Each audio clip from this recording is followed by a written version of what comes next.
Hey RYOBI and RYOBI Nation fans, Jason here with my good friend Mark, and we're going to talk about how to build this easy up workbench with some tools, some accessories, and obviously some materials. So right away, let's get started and talk about some of the tools. Yeah, so all the tools you will need are right here.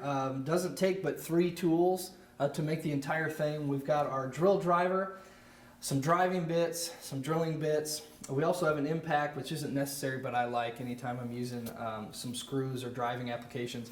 And then we will use a countersink bit, so that way as we're driving the screws, we don't risk splitting the wood. Speed square or rafter square to keep things all shored up as we're building.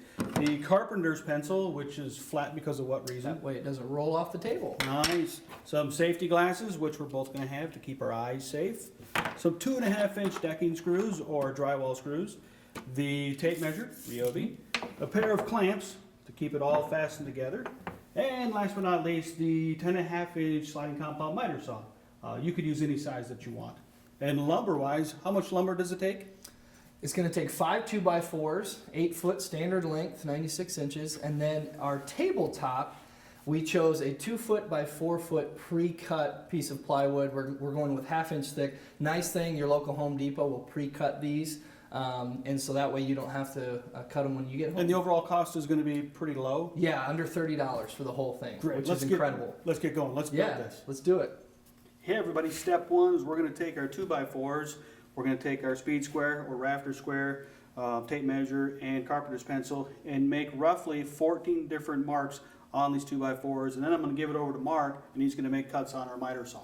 Okay everybody, so Jason just marked all our boards for us, and so step 2 is going to be making our cuts, and then we'll start assembly. So let's get started.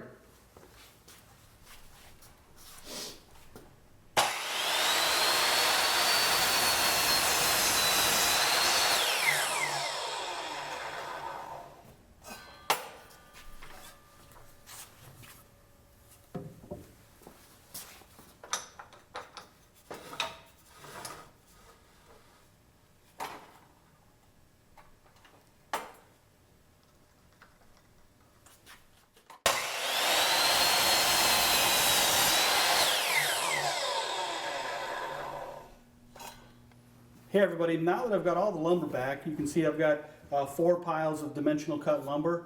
We can now start the final assembly process. But before going there, let me show you how much scrap that you're actually left with. Pretty minimal, and later on we're actually going to use this as a straight edge to kind of line up some of the screw holes. For step 3, we're going to start the final assembly of the bottom and the top frame. I'm going to pull this 2x4 off, and before I drive the screw and fasten it together, I'm going to clamp my board down here. I'm going to mark it with my carpenter's pencil about 3/4 of an inch in for 2 separate screws. And then I'm going to pre-drill with my countersink bit.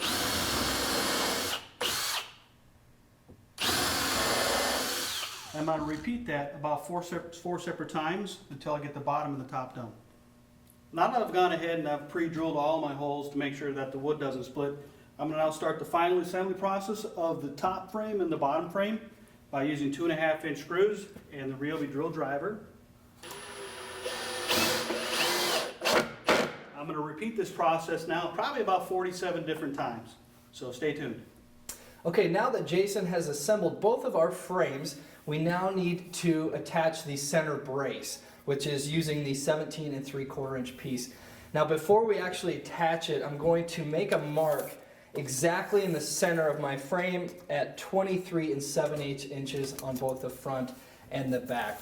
I will pre-drill the outsides and then put my brace in the center and attach it with my 2.5-inch screws. Okay, now that the frames are assembled, it's time to attach the legs. I've made a mark on the inside and outside for a frame of reference 12 inches up from the bottom, and that's where I'm going to attach the bottom frame. For the top frame, I'm flush outside and flush to the top. I've pre-drilled 2 holes diagonal, both for the top and the bottom. I will attach just 1 screw to start, because once we get all 4 legs on, we'll want to use our speed square to make sure all the legs are straight and square, and then we will go ahead and attach the second screw. So let's go ahead and attach 1. on both the top and the bottom. we'll repeat this process 3 more times.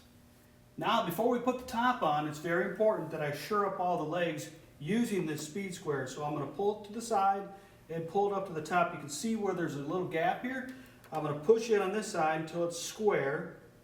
I'm going to put a screw in here, and I'm going to repeat the process on all the other 3 corners. And now we're on the home stretch. Before I go ahead and fasten down the tabletop, I'm going to kind of feel around the edges to be sure that I'm square. It's going to be roughly 1/4 to 3/8 of an inch. I'm going to walk around the entire tabletop. I'm going to mark the 4 corners first with my pencil, and then I'm going to mark one in between those 2. And to get the center line, I'm actually going to use this piece of scrap from earlier, and I'm going to line it up with the screws down below on both sides, and I'm going to make a faint line from front to back. And I'm going to go around and fasten everything down, and then we should be good to go. Well, here it is. Here's the finished table. It turned out great. It took roughly 1 to 2 hours and about $30 worth of materials from the Home Depot. So Mark, would you have changed anything along the way? Well, I absolutely love how this came together. It's a really sturdy table. I think it looks great. I wouldn't change anything, but I might add a shelf on the bottom for extra storage and then throw some casters on it for my workshop. That way I can wheel it around a little bit more easily. Awesome. Well, thanks everybody for joining us on this build. If you want to build this particular project, go to ryobination.com or find some other ones you might like. Thanks for watching the video. We hope you enjoyed it. Happy building.